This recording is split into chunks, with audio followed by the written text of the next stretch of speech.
السلام علیکم ناظرین حضرات، چینل کو ابھی سبسکرائب نہیں کیا ہے تو چینل کو سبسکرائب کر لیجئے، ساتھ میں بیل آئیکن ضرور دبا دیجئے تاکہ آنے والی ویڈیو کی نوٹیفیکیشن آپ کو ملتی رہے۔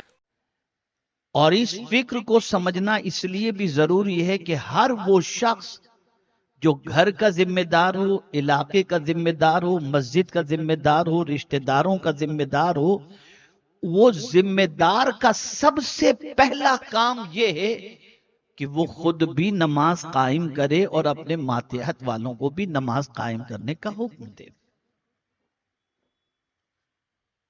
وہ خود بھی زکوٰۃ دے اور زکوٰۃ دینے کا حکم دے۔ وہ اچھی باتوں کا حکم دے، بری باتوں سے روکے، اور اچھا انجام اللہ کے دست قدرت میں ہے، اور ایسے کام کرنے والوں کا انجام بھی اچھا ہی ہوتا ہے۔ اب اس میں جو چیز سمجھنی ہے وہ یہ ہے کہ تم تو بظاہر ان کو دیکھ رہے ہو کہ مکے میں سب کچھ چھوڑ کر بے سر و سامانی کے عالم میں آئے۔ اب ان کے پاس اگر میں اقتدار دے دوں، ان کو زمین پر حکومت دے دوں، تو ملنے کے بعد وہ اس میں گم ہو کر نمازیں نہیں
معاشرہ اصلاح پذیر ہوگا۔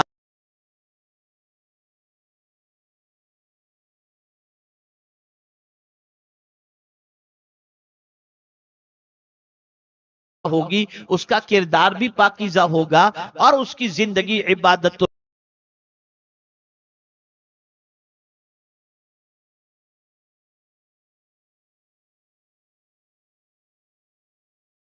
تبارک و تعالیٰ عنہ کے حوالے سے تھوڑا سا سمجھنے کی کوشش کریں۔ جب حضرت امیر معاویہ رضی اللہ المولا تبارک و تعالیٰ عنہ کا وصال ہوا، وصال ہونے کے ساتھ یزید جب امارت کے منصب پر فائز ہوا، تو فائز ہوتے ہی اس نے احکام جاری کیے، آرڈر جاری کیے، اور ان آرڈر میں سے سب سے بڑا آرڈر یہ تھا کہ مدینے میں حضرت امام حسین تھے، حضرت عبداللہ ابن زبیر تھے، حضرت عبداللہ ابن عمر تھے، حضرت عبداللہ ابن عباس تھے، یہ سارے جلیل القدر صحابہ مدینہ منورہ کے اندر موجود تھے۔ میرے پیارے آقا صلی اللہ تعالی علیہ وسلم کے پیارے دیوانوں، یزید کو فکر لاحق ہوئی کہ اگر میرے سلسلے میں اور مجھے امیر تسلیم کرنے کے سلسلے میں اگر کوئی رکاوٹ بن سکتا ہے تو یہ صحابہ بن سکتے ہیں۔ اس کی وجہ سب سے بڑی یہ ہے کہ میرا پول ان کے پاس چھپا ہوا نہیں ہے، میرا سارا غلط کاروبار اور غلط کام کاج، غلط زندگی اور غلط عادتیں ان کے سامنے آشکار ہیں، ان کے سامنے کھلی ہوئی ہیں۔ اس وقت مدینے کا گورنر ولید تھا۔ ولید کو یہ پیغام پہنچایا گیا کہ رات کے وقت امام حسین کو بلاؤ اور یزید کی بیعت کے لیے ان کو آمادہ کرو۔ امام حسین رضی اللہ المولا تبارک و تعالیٰ عنہ بڑے دور اندیش تھے، اور کیوں نہ ہوں، کہ حضور صلی اللہ علیہ وسلم نے فرمایا اتقوا بفراست المؤمن فإنه ينظر بنور اللہ تعالی، مومن کی فراست سے ڈرو کہ وہ اللہ کے نور سے دیکھتا ہے۔ اب امام حسین رضی اللہ المولا تبارک و تعالی عنہ مسجد نبوی شریف میں تھے۔ حضرت عبداللہ ابن زبیر، کون حضرت عبداللہ ابن زبیر؟ حضرت ابو بکر کے نواسے، وہ بھی مسجد نبوی شریف میں تھے۔ حضرت عبداللہ ابن عباس سرکار کے چچازاد سید المفسرین، وہ بھی مسجد نبوی شریف میں تھے۔ یہ لوگ رات کو بیٹھے ہوئے تھے کہ ولید کی طرف سے پیغام آیا، اور اس پیغام کے اندر یہ پیغام تھا کہ گورنر ہاؤس کے اندر آپ کو بلایا گیا ہے، آپ تشریف لائیں۔ رات کے وقت امام حسین کو یاد کیا گیا۔ جب پیغام پہنچانے والا پیغام پہنچا کر چلا گیا تو یہ صحابہ بیٹھے آپس میں غور کرنے لگے کہ اس وقت بلانے کی کیا وجہ ہوگی۔ آج تک تو کبھی رات کے وقت کوئی بلانے والا نہیں آیا، دن کے اجالے میں آیا ہے، یہ رات کے وقت کیوں بلایا گیا؟ اور چونکہ امام حسین رضی اللہ تعالی عنہ مسجد نبوی شریف میں پانچوں وقت کی نماز پڑھایا کرتے تھے، بیٹھے ہوئے تھے۔ اب یہ آپس میں گفتگو شروع ہوئی کہ اس وقت بلانے کی وجہ کیا ہوگی۔ تب میرے امام حسین نے صحابہ سے فرمایا، لگتا ہے کہ حضرت امیر معاویہ رضی اللہ تعالیٰ عنہ کا وصال ہو گیا ہے اور یزید کی بیعت کے لیے ہم کو بلایا جا رہا ہے۔ تب حضرت عبداللہ ابن زبیر رضی اللہ تعالیٰ عنہ نے کہا، یا امام، اگر آپ جانا چاہتے ہیں تو جائیں، لیکن ہم 100 نوجوانوں کو کم و بیش گورنر ہاؤس کے باہر کھڑا کر دیں گے۔ اگر آپ کی آواز اندر سے زور سے آئی تو فوراً گورنر ہاؤس پہ حملہ کر دیا جائے گا، اور اگر آپ کی آواز زور سے نہیں آئی، یعنی ان کا ارادہ آپ کے سلسلے میں کوئی غلط نہیں ہے، تب تو کوئی بات نہیں ہے۔ رسول اعظم صلی اللہ علیہ وسلم کے نواسے حضرت امام عالی مقام رضی اللہ تعالی عنہ گورنر ہاؤس پہنچے۔ ولید نے سب سے پہلے امام حسین رضی اللہ تعالیٰ عنہ سے کہا کہ حضرت امیر معاویہ رضی اللہ تعالیٰ عنہ وصال فرما چکے ہیں، اور اس وقت آپ کو بلانے کی وجہ یہ ہے کہ یزید کا یہ آرڈر آ چکا ہے کہ میں آپ کو یزید کی بیعت کا کہوں اور آپ یزید کی بیعت قبول کر لیں۔ اب یاد رکھیں امام حسین رضی اللہ تعالیٰ عنہ کی سوچ اور ان کی فکر کو۔ امام حسین رضی اللہ المولا تبارک و تعالی عنہ نے فرمایا، آج تک کسی خلیفہ نے رات کے اندھیرے میں بیعت لی ہی نہیں۔ جب بھی بیعت کے لیے انہوں نے کہا ہے تو جمعہ کے دن علل اعلان مسجد کے اندر کہا گیا اور لوگوں نے ان کی بیعت لی۔ کہ رات کے اندھیرے میں اکیلے میں مجھے بلا کر مجھ سے بیعت لینے کی وجہ کیا ہے؟ تم پبلک کے سامنے کہو کہ یزید کی بیعت قبول کرو۔ اگر ساری پبلک یزید کی بیعت قبول کرتی ہے تو پھر دیکھتے۔ اسی وقت ولید کے پاس عبد المالک بن مروان بیٹھا ہوا تھا، بدتینت شخص۔ اس نے فوراً ولید سے کہا، ولید، اگر اس وقت حسین نکل گئے تو پھر ان پر قابو پانا مشکل ہوگا۔ لیکن ولید جو تھا وہ دل کے اندر اہل بیت کے لیے سافٹ کارنر رکھتا تھا۔ امام حسین رضی اللہ تعالیٰ عنہ نے عبد المالک بن مروان کا جب یہ جملہ سنا، فوراً پلٹے اور کہا، سن، حسین یہاں کھڑا ہے، کیا کہنا چاہتا ہے تو امام حسین رضی اللہ المولا تبارک و تعالی عنہ کے جواب سے وہ مرعوب ہوا، اور پھر امام حسین رضی اللہ تعالی عنہ گورنر ہاؤس سے نکلے، اور نکلنے کے بعد صحابہ کرام علیہم الرضوان کے سامنے ساری چیزیں پیش کی گئیں، اور ان سے کہا گیا کہ اس وقت سچویشن یہ ہے کہ یزید اپنی بیعت کے لیے ضد کر رہا ہے اور وہ اپنی بیعت کے لیے مجبور کر رہا ہے۔ اللہ اکبر۔ اس وقت صحابہ کرام علیہم الرضوان نے امام حسین رضی اللہ تعالیٰ عنہ کو مشورہ دیا کہ یا امام، آپ ایک کام کریں، ہم کوفہ، شام اور